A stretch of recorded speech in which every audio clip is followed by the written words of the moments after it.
Winter Kitchen. Hey everyone, my mom and I are getting food ready for winter, and we'd like you to help us. This summer, we collected our traditional foods, taking only what we needed. To get ready for the winter, we'll preserve the foods, which means that we prepare them so they stay yummy and nutritious for a long time. Tap the food you want to preserve with us. Birch syrup. We don't have any birch sap. Can you find out who might have some? Which person is more likely to have birch sap? Midge Ellick is the tribal chief of Kaya, and she keeps very busy. Every year, she taps the birch trees in the village to collect their sap. Connie Williams runs the auto repair shop. She also grows a lot of her own food and knows a great spot to pick blueberries. Who do you think has birch sap? I don't think that's right. Let's read the biographies again and think about who is likely to have birch sap. Midge Ellick is the tribal chief of Kaya, and she keeps very busy. Every year, she taps the birch trees in the village to collect their sap. Connie Williams runs the auto repair shop. She also grows a lot of her own food and knows a great spot to pick blueberries. Who do you think has birch sap? That's right! Auntie Midge has the sap we need. I'll go get some and meet you back here.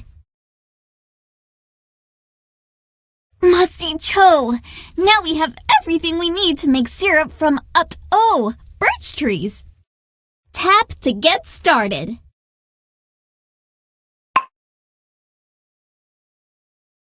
First, put the filter into the pot. The filter helps remove things we don't want in our syrup. Awesome! Next, pour the raw sap into the filter. The sap is the sugary water that comes out of the birch tree. You need a lot of sap to make even a small amount of syrup. A lie! Whoa! We need to make a fire to heat up the sap. Move the firewood under the pot. Light the fire. I can help with this part. Yeah! While it boils, skim the sap to get rid of any sugary scum that forms.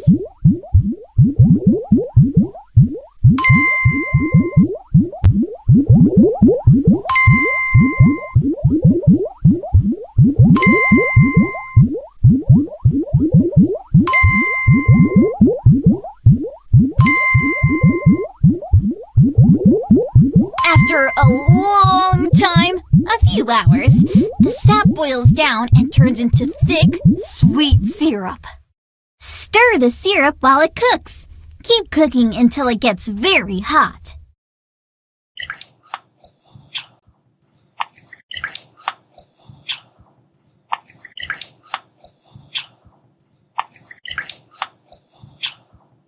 The syrup is done. Add it to the clean jar.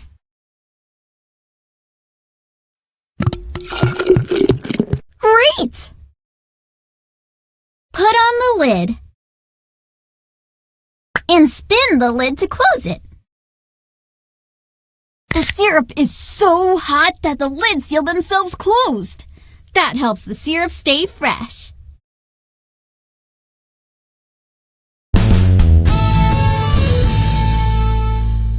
Yay! We made birch syrup to save for winter. And Auntie Midge stopped by to pick up some syrup. Matsi Auntie Midge for giving us sap to help us make it. Sharing is one of our Gwitch-in values. It has helped our people for thousands of years.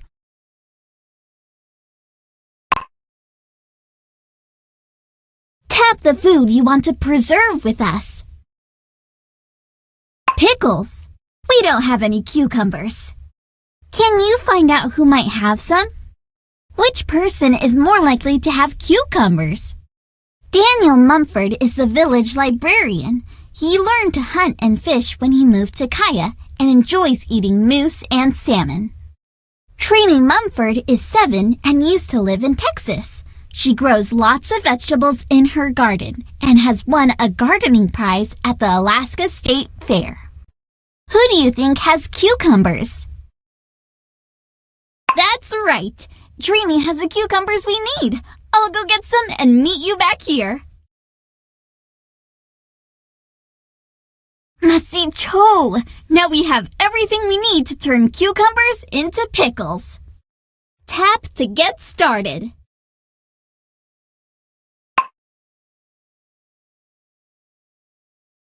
Fresh cucumbers from the garden sometimes have dirt on them. First, use a brush to clean them off.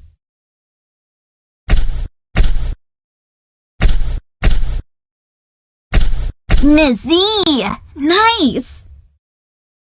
Slice the cucumber into thin circles with our traditional knife called an ulu. It's good to have a grown-up's help when you're using a knife.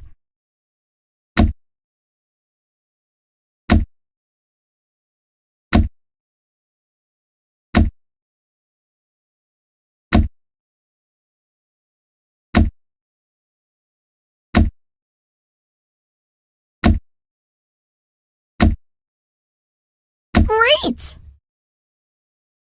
Make a brine, a salty water, to help with preservation and flavor. First, add the water. Then, add the vinegar. Next, add the salt. Last, add the sugar to the pot. Yeah! Stir the brine while it cooks.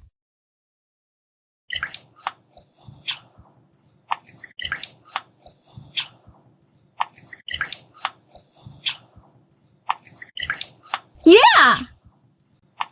While the brine cools down, fill the clean jar. Add the cucumbers.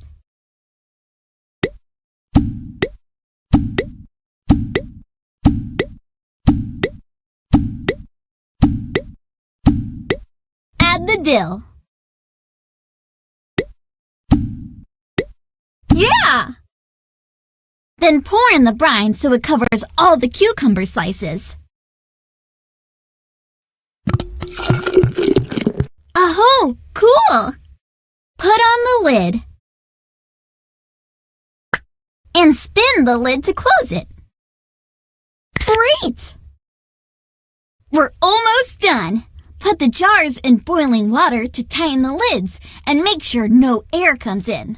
This helps the pickles stay fresh.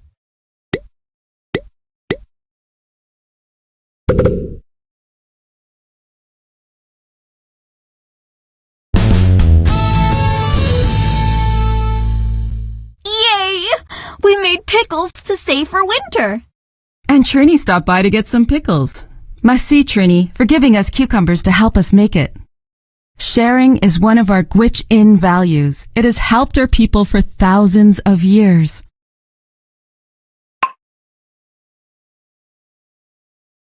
Tap the food you want to preserve with us.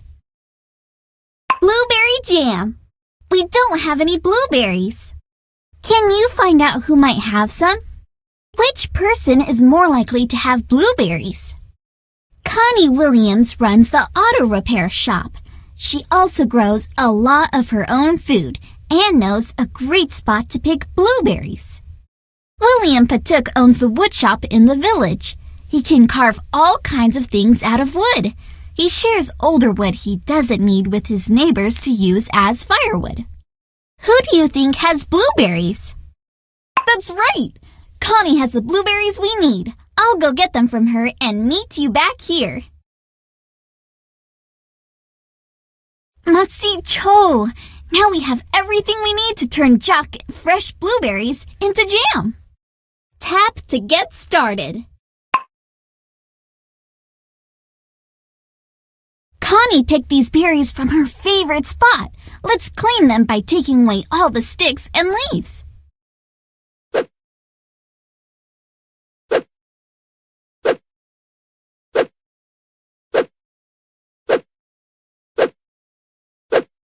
Oh, cool! Next, put the blueberries in the pot. Quincy! Good! Once the berries are in the pot, mash them up to make them mushy.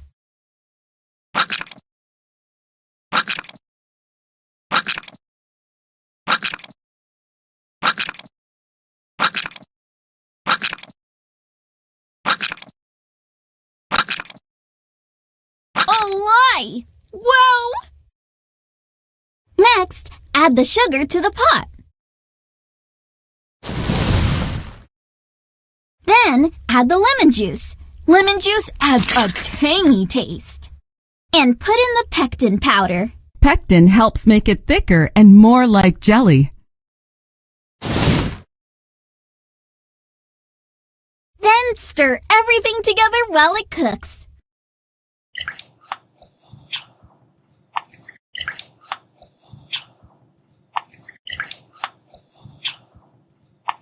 Great! After the jam is cooked, pour it into the jar. We boiled our jars to clean them.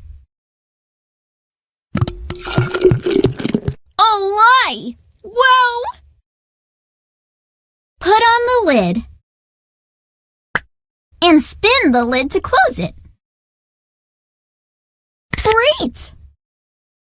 We're almost done. Put the jars in boiling water to tighten the lids and make sure no air comes in. This helps the jam stay fresh.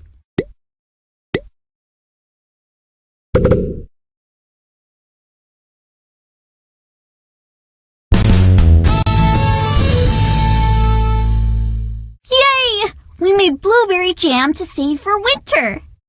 And Connie stopped by to pick up some jam. Merci, Connie, for giving us blueberries to help us make it.